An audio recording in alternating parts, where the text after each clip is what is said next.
তো এই জিনিসটার নাম হচ্ছে কন্ট্রোল প্যানেল। আমরা এটা হচ্ছে 11 কেবি সাবস্টেশনের ভোল্টেজ 11 কেবি ভোল্টেজ কন্ট্রোল করার জন্য এটা ব্যবহার করে থাকি। আপনারা যদি নামটা দেখেন, এটার নাম হচ্ছে remote tap changing control panel, বা আমরা সংক্ষেপে কন্ট্রোল প্যানেলই বলে থাকি।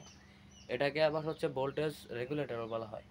তো এটার মাধ্যমে আমরা হচ্ছে 11 কেবি ভোল্টেজ, আর যদি কম থাকে সেক্ষেত্রে আমরা এখানে লোয়ার, যদি বেশি থাকে তাহলে সেক্ষেত্রে হচ্ছে আমরা লোয়ার পুশ করে ভোল্টেজ কমাতে পারি। আবার যদি এখানে ভোল্টেজটা কম থাকে সেক্ষেত্রে হচ্ছে আমরা এখানে আপার পুশ করে ভোল্টেজটা বাড়িয়ে নিতে পারি। আবার অনেক সময় দেখা যায় যে ভোল্টেজ অনেক বেশি বেড়ে যাচ্ছে, সেক্ষেত্রে আমরা ইমার্জেন্সি স্টপ পুশ ব্যবহার করতে পারি।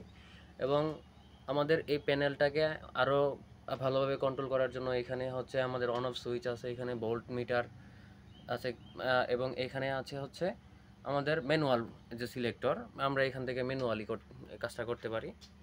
তো এটার মাধ্যমে হচ্ছে আমাদের 11 কেবি যে ভোল্টেজ সেটা আমরা কন্ট্রোল করি। ধন্যবাদ।